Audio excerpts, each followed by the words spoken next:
राधा वल्लभ लाल की जय। सद्गुरुदेव भगवान की जय। वृंदावन वर्षाना धाम की जय। महाप्रभु श्री हरिवंश चंद्र जी महाराज की जय। जय जय श्री राधे श्याम। তো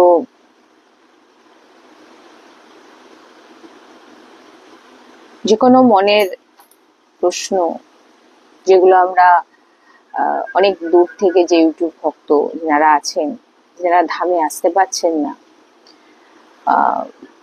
তারা বারবার রিকোয়েস্ট করছেন যে কিছু কিছু প্রশ্ন যেগুলো আমরা সৎসঙ্গে তো আমরা এগুলো আলোচনা করেই থাকি, তো বিশেষভাবে আমরা কিছু কিছু ভক্তের মনের জানার ইচ্ছা আমরা এখানে আলোচনা করছি। তো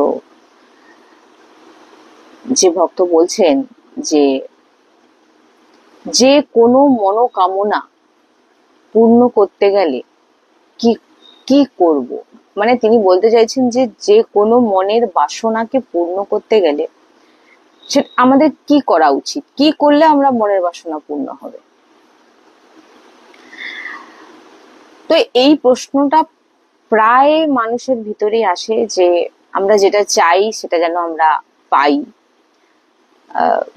তো আর যখন আমরা পাই না তখন কি হয়, আমাদের মন থেকে ভগবানের প্রতি বিশ্বাস, ভরসা সেটা নষ্ট হয়ে যায়। যখন ভগবান আমার কথা শোনে না, অনেকে এসে বলেনও আমাদের কাছে, ভক্তজনরা যে আসেন তিনারাও এসে বলেন যে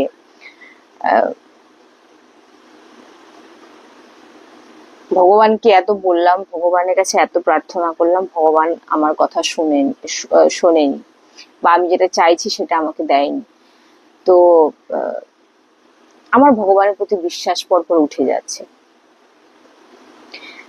পুরো সৃষ্টিতে কিছু যদি আপনার দরকার, কিছু যদি আপনি চান, তো আপনার জীবনে তপ চাই, তপ থাকা দরকার।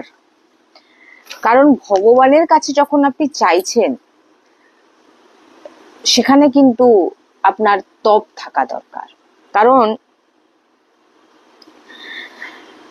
ভগবানকে শ্রদ্ধা অশ্রদ্ধা এই যে কথাটা, এ তো মুক্তি পরমপদ প্রাপ্তির এটা এর জন্য, এর বিষয় আলাদা। কিন্তু যখন আপনি মনের পূর্তি, মনের বাসনা পূর্তির জন্য যখন আপনি ভগবানের কাছে যাচ্ছেন, তখন কিন্তু আপনাকেও কিছু দিতে হবে। আপনাকে এমনি কিছু দেওয়া হবে না, তার জন্য কিন্তু আপনাকে, যেমন মুক্তি, ভগবত প্রাপ্তি, এই যে জিনিস কিন্তু এটা অন্য, এটা আলাদা পার্ট। কিন্তু আপনি যখন মনের পূর্তির জন্য কিছু চাইছেন, বলছেন যে তখন কিন্তু আপনার এই যে কামনা পূর্তি যেটা, তখন কিন্তু আপনাকেও কিন্তু কিছু দিতে হবে। যেমন কর্দম ব্রহ্মাজি যখন ভগবানকে, কর্দম মুনিকে বললেন যে যাও সৃষ্টি রচনা করো, তখন তিনি বললেন সৃষ্টি রচনার জন্য স্ত্রীর প্রয়োজন। তো তিনি তৎক্ষণাৎ কিন্তু ভগবানকে বলেননি যে ভগবান আমাকে একটি সুন্দর সুশীল একটি স্ত্রী আমাকে দাও। ভগবান কিন্তু বলেন, কর্দম মুনি কিন্তু বলেননি।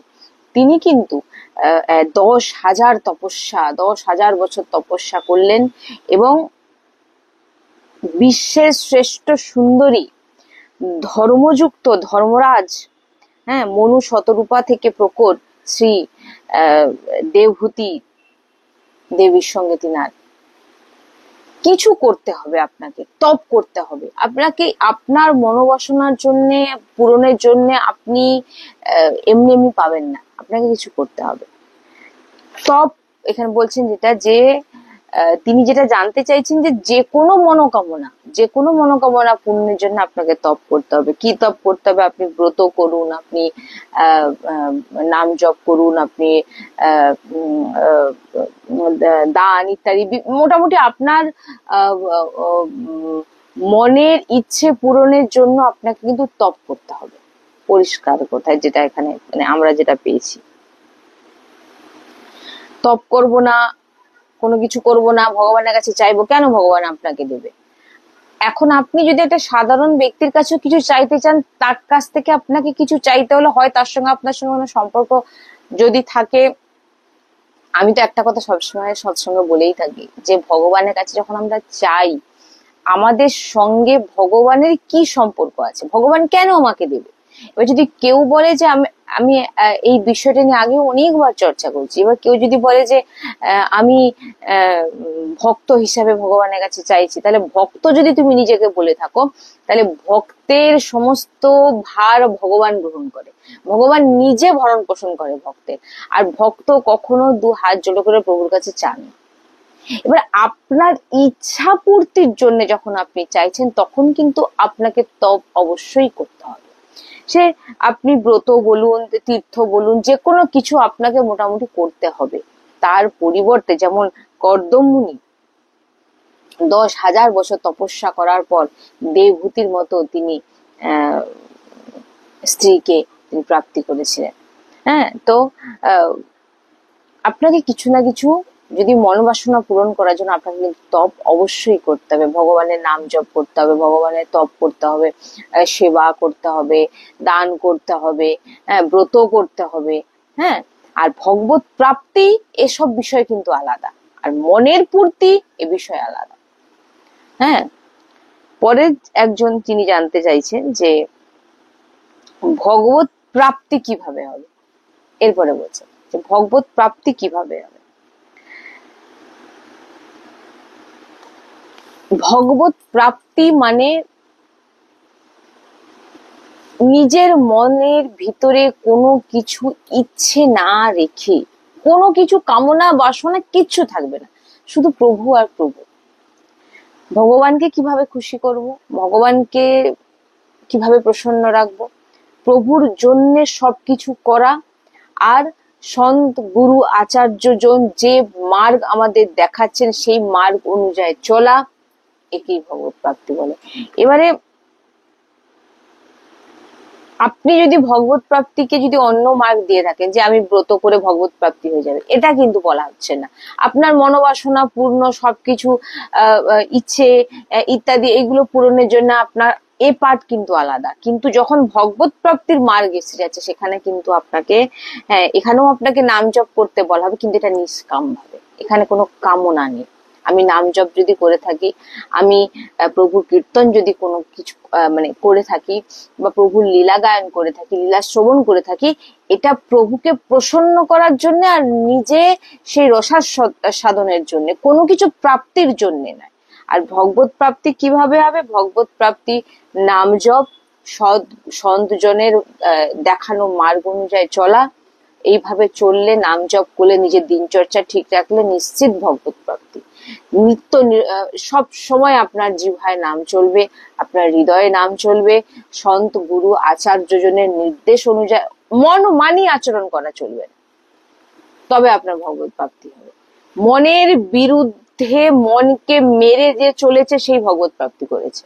আজকে আমার ইচ্ছা হচ্ছে আমি এটা করব, আজকে আমার ইচ্ছা হচ্ছে আমি এটা খাবো, আজকে আমার ইচ্ছা হচ্ছে আমি ওখানে যাবো, তো এটা আপনাকে জেনে নিতে হবে যেটা আপনার মন মানি আচরণ, আপনি মন যেটা চাইছে আপনি সেটা করতে চাইছেন। আর এটা যদি করতে চান, তার জন্য আপনাকে বললাম কিছু পেতে গেলে কিছু দিতে হবে। ভগবানের কাছে আপনি চাইছেন, আপনাকে এমনি এমনি তো ভগবান দেবে না, তার জন্য আপনাকে তপ করতে হবে, আপনাকে ব্রত করতে হবে। আর যখন আপনি ভগবানকে চাইছেন, তখন কিন্তু আপনাকে নিষ্কাম, কোনো কামনা আপনার ভিতর যেন না থাকে, ব্যাস এতটুকু। এরপরে বলছেন যে দিনচর্চা আমাদের কেমন হওয়া উচিত এবং কি কি নিয়ম। আমি তো এটা আমাদের কালকেও যে সৎসঙ্গ ছিল, সেই সৎসঙ্গে আমি বলেছি যে কিভাবে আমাদের দিনচর্চা করা উচিত। দিনচর্চা আমাদের প্রথমত আমাদের প্রাতঃ ব্রহ্ম মুহূর্তে ওঠা, ব্রহ্ম মুহূর্তে উঠে আপনি নাম জপ করুন। হ্যাঁ, একটি জিনিস সবসময় আমাদের জানা উচিত যে ভগবত প্রাপ্তি বলুন এটা, আর দিনচর্চায় যেন কখনো আপনার শ্রীজির চরণামৃত আপনার জীবন থেকে যেন না চলে যায়, শ্রীজির চরণামৃত। আর শ্রীজির চরণ রজ, এটা আপনাকে লাগাতেই হবে। শ্রীজির চরণ রজ দিনচর্চা আপনার এটা থাকবেই, গলায় কণ্ঠী, তুলসীমালা, চরণ রজ, শ্রীজির চরণামৃত এবং বাণী গায়ন, এগুলো আপনার দিনচর্চায় থাকবে। এগুলো প্রথম, বাণী গায়ন আর সেবা। এরপরে আপনার যে দিনচর্চা, আপনি সারাদিন যা যা করবেন সবকিছু প্রভুর চরণে অর্পিত করা। সন্ধ্যা রাত্রিবেলা আপনি ফেরার পর বা আপনি সারাদিনও মনে করতে পারেন, প্রভু আমি যা করছি সব আপনার চরণে আমি অর্পিত করলাম, সব যা আমি সারাদিন আজকে যা কিছু করছি সব প্রভু আপনার চরণে আমি অর্পিত করলাম। কিন্তু হ্যাঁ, খারাপ কোনো কর্ম প্রভুর চরণে, যেমন আমরা প্রভুর সামনে কোনো খারাপ আহার অর্থাৎ আমিষ আহার প্রভুর সামনে কোনোদিন আমরা রাখতে পারি না, তেমনি কোনো খারাপ কাজ করে সেটা আমরা প্রভুকে সমর্পিত করতে পারবো। তো সারাদিন আপনি যা যা দিনচর্চার যা কাজ করছেন, কেউ হয়তো কোদালের কাজ করছে, মাটি কাটছে, কেউ হয়তো চাকরি করছে, কেউ হয়তো শিক্ষক, কেউ ডাক্তার, যে যে রকম ভাবে কাজ করুক, যে যেভাবে, কেউ যদি গৃহস্থ, সে ঘরের মা বোনেরা ঘরের কাজ করছেন, বাইরের কাজ করছেন, যে যেভাবে যা কিছু করুক সমর্পিত করুন সবকিছু প্রভুর চরণে। ব্যাস, এটা রাখতে হবে পাপাচরণ যেন না হয়, পাপাচরণ যেন না হয়, ব্যাস। এবারে বাদ বাকি ভগবান তার বুঝবেন। আর দ্বিতীয় হচ্ছে যে বললাম, চরণামৃত, তিলক, কণ্ঠী আর আপনার বাণী গায়ন, এগুলো আপনার দিনচর্চায় থাকবে।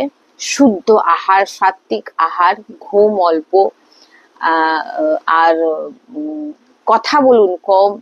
হ্যাঁ, যত উপাসক আপনি সাধারণ ব্যক্তি নয়।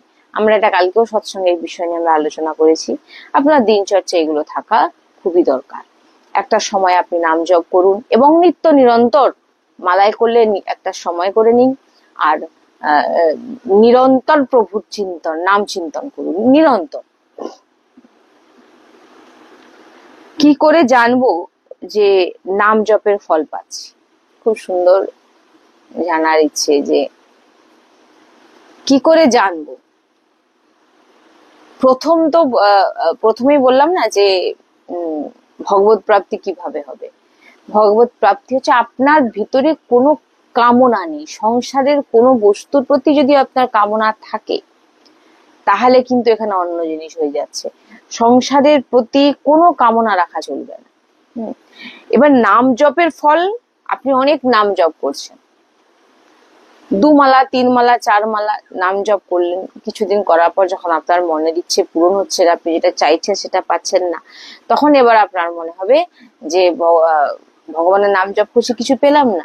এবার ঠিক উল্টোটা, আপনি নাম জপ করলেন, নাম জপ করতে করতে দেখলেন হঠাৎ আপনার জীবনে কিছু একটা ভালো ভালো পরিবর্তন কিছু আপনার জীবনে ঘটে যাচ্ছে। এবার আপনি সেটা ভাবছেন যেটা নাম জপের জন্য হচ্ছে, কিন্তু এটা কিন্তু কখনোই নয়।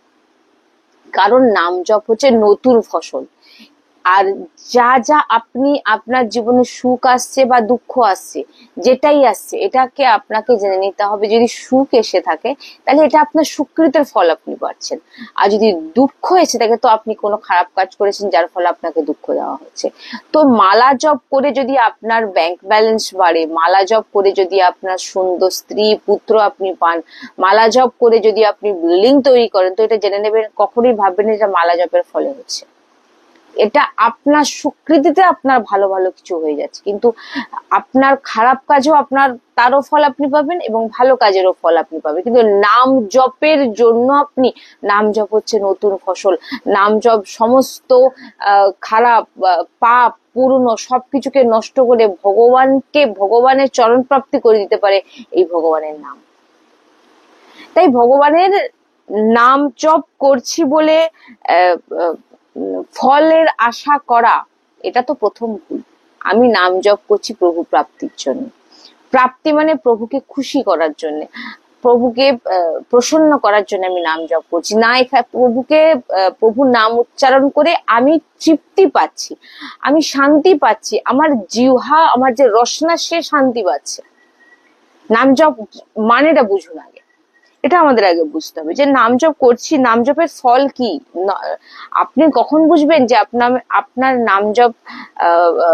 নাম জপের ফল কি? নাম জপের ফল হচ্ছে প্রভুর নাম জপের বা প্রভুর প্রতি আমাদের আকর্ষণ আরো বাড়িয়ে দেবে। প্রভুর জন্য আমাদের প্রভুর নাম উচ্চারণে আমাদের কণ্ঠ কাঁপবে, জিহ্বা কাঁপবে, সর্বশরীর কাঁপবে। তখন আপনি জানবেন অশ্রু বর্ষণ হচ্ছে, তখন জানবেন যে নামের ফল এটাই। নাম আপনাকে এগুলো দেবে, প্রভুর জন্য কাঁদাবে, প্রভুর জন্য চিন্তন, প্রভুর জন্য আপনাকে ব্যাকুল করবে। নাকি নাম নিচ্ছেন বলে আপনি টাকা পাবেন? হ্যাঁ, আপনি ওই জন্য আমি প্রথমেই তো বললাম যে নাম জপ তপ আপনাকে করতেই হবে, করলে আপনি আপনার কামনা বাসনা পূর্ণ হবে। কিন্তু এখানে বলছি যে নাম জপ করছি, বুঝবো কি করে যে তার ফল পাচ্ছি? প্রশ্নের এটা, তিনি এটাই বলতে চাইছেন যে কি করে জানবো যে নাম জপের ফল পাচ্ছি।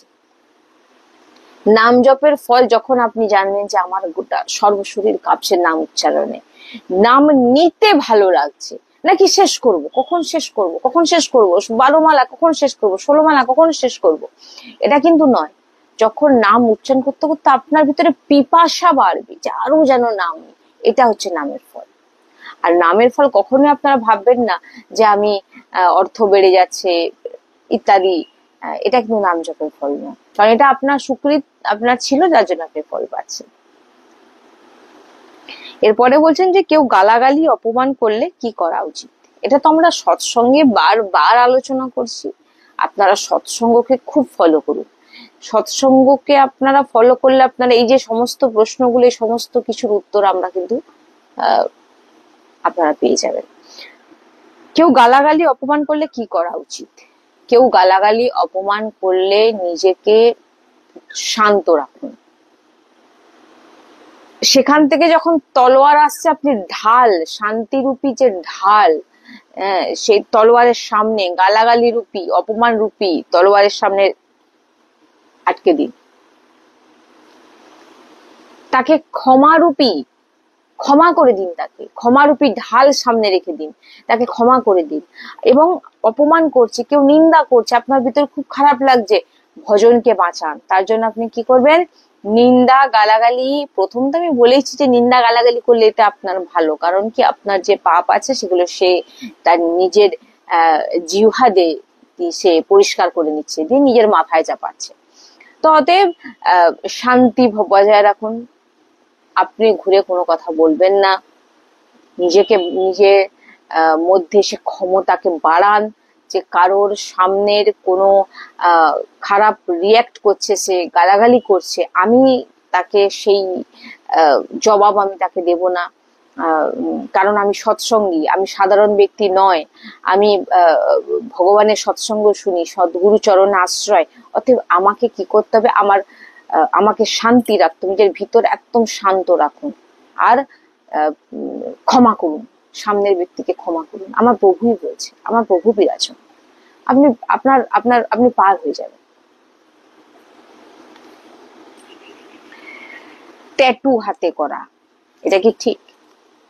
ট্যাটু বলতে এখন দেখবেন রাধা নামের ট্যাটু করছে। আমি তো একবার বলেছি, রাধা নামের যদি গলায় লকেটও থাকে বা ভগবানের লকেটও থাকে, তো সেই লকেটকে পরে আপনি শৌচালয়ে যাবেন না। পড়তে বাধা নেই, পরে শৌচালয়ে যাবেন না। এবারে কি হচ্ছে, আপনি যখন স্নান করছেন, আমরা সেই নাম সেভাকে পুজো করি, সেই নাম কে আমরা নামের চরণামৃত আমরা পান করি। এবার আপনি যখন স্নান করছেন, সে কি হচ্ছে, সেই নামে জল লেগে আপনার শৌচালয় তো যাচ্ছে এক, দ্বিতীয় হচ্ছে আপনার চরণেও লাগছে গিয়ে। কারণ এই নামের চরণামৃত, আমরা প্রথমে আলোচনা করলাম না যে চরণামৃত পান করতে হবে। এবার ট্যাটু আপনি হাতে হয়তো রাধা নাম লিখেছেন বা ভগবানের কোনো যে কোনো নাম লিখেছেন, বলছেন যে এগুলোকে একদমই ট্যাটু করতে না হাতে। কোন রকম লকেট, ট্যাটু, জামা, এই যে বস্ত্র, আপনি ভগবানের নাম লেখা হয়ে আছে, বস্ত্র পরে নিলেন, এবং সেই বস্ত্রটা যখন নোংরা হলো আপনি সেটাকে ধুলেন, সেটাকে ধোয়ার পর সেই জলগুলো কোথায় গেল? সেই আমাদের কাছে নাম হচ্ছে প্রাণ, নাম হচ্ছে ভগবান আমাদের কাছে নেই, কিন্তু ভগবানের নাম আমাদের কাছে। ভগবান অনেক দূরে আছে, কাছে আছে, আমরা দেখতে পাই না, আমাদের সে ক্ষমতা নেই, কিন্তু হ্যাঁ একটা জিনিস আমরা দেখতে পাই, যেটা ভগবান সাক্ষাৎ তার মধ্যে বিরাজমান, সেটা হচ্ছে নাম। আমরা জিহ্বায় উচ্চারণ করি, অক্ষরে হোক, যেভাবে হোক, নাম।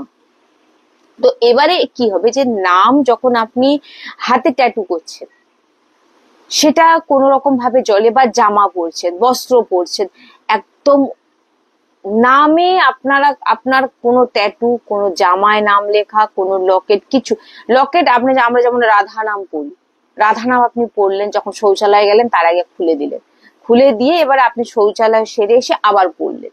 হ্যাঁ, এরকম আপনি পড়ুন, নাম পড়া যাবে। কিন্তু ট্যাটু, ট্যাটু আপনি খুলে রাখতে পারবেন না। আপনি শৌচালয়ে যাচ্ছেন, সেই জল চরণামৃত হয়ে যাচ্ছে, মানে সেই নামে স্পর্শ করার, নাম ধোয়া হয়ে যাচ্ছে, মানে সেটা চরণামৃত, সেটা আপনার পায়ে লাগে, এতে কি হচ্ছে, আপনার পুণ্য নষ্ট হবে, আপনার আপনার অপরাধ লেগে যাচ্ছে।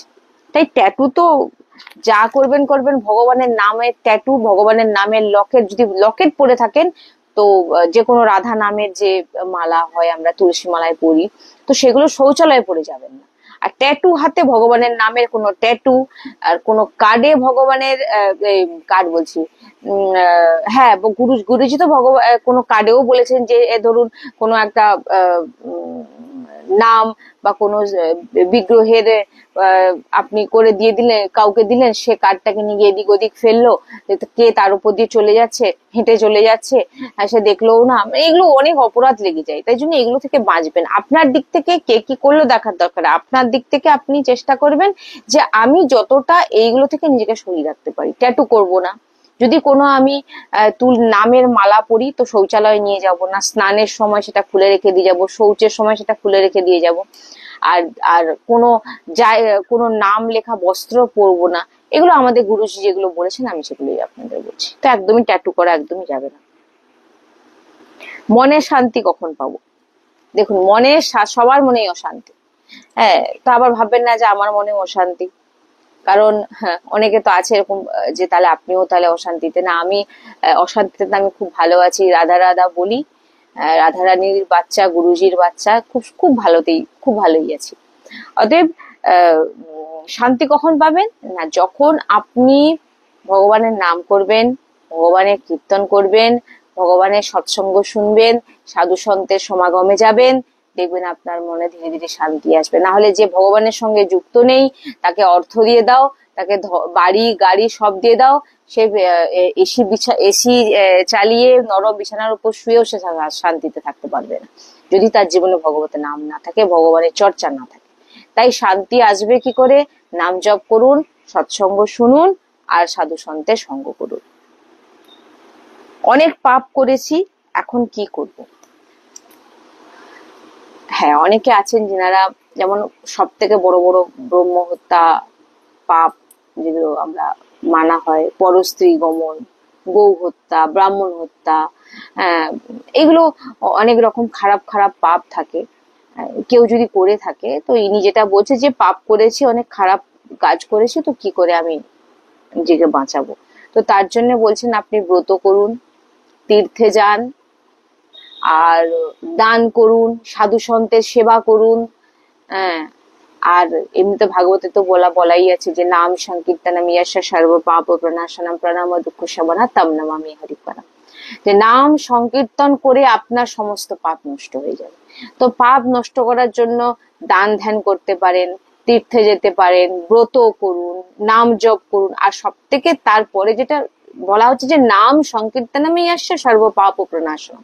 নাম জপ করুন, নাম সংকীর্তন করুন, আপনার সব পাপ নষ্ট হয়ে যাবে। তো আজকে আমরা এই কিছু জানার বিষয় ছিল যেগুলো আমরা আলোচনা করলাম। আমরা চেষ্টা করি যে প্রত্যেকের কাছে তার মনের সব জিনিস পৌঁছে দেওয়ার। আপনারা সবকিছু তো আমরা উত্তর দিতে পারি না, তো সৎসঙ্গে তো আপনারা সবকিছু পেয়ে যাচ্ছেন। এবার দেখুন, সৎসঙ্গ শ্রবণ করছেন, এবং যারা অনেক দূরে আছেন তারাও চেষ্টা করবেন যাতে আপনারা কাছে এসে এগুলো শ্রবণ করেন, তার মহিমাও অনেক। হ্যাঁ, তো আজকে যতটুকু পারলাম আমরা আলোচনা করলাম। আমরা এরপর আবার চেষ্টা করব যে আমরা আরো কিছু এই বিষয় নিয়ে চর্চা করি। রাধা বল্লভ লাল কি জয়, শ্রী হরিবংশ।